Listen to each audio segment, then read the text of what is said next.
J'ai fait l'erreur de ne pas tondre pendant 2 ans. Orties, chardons et autres joyeusetés végétales ont envahi mon verger. On ne voyait plus mes fruitiers. Un jour, j'ai pris mon courage à 2 mains et j'ai commencé à débroussailler. J'y passais 4 à 5 heures par jour. Avec mes petits outils, bon an, mal an, j'ai bien progressé.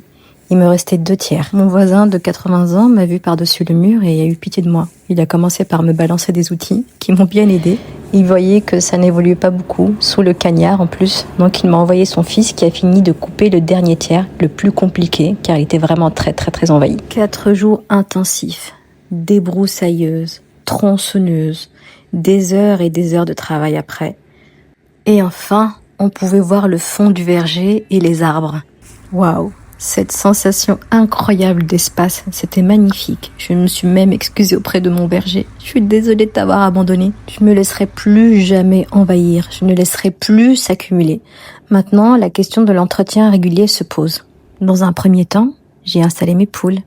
Elles étaient tellement heureuses sous le verger, mais elles n'étaient pas assez nombreuses. Et puis, suite à l'attaque de la fouine, j'ai perdu 5 poules. Mais alors, il a fallu trouver une autre solution. Encore une fois, mes voisins sont venus à la rescousse.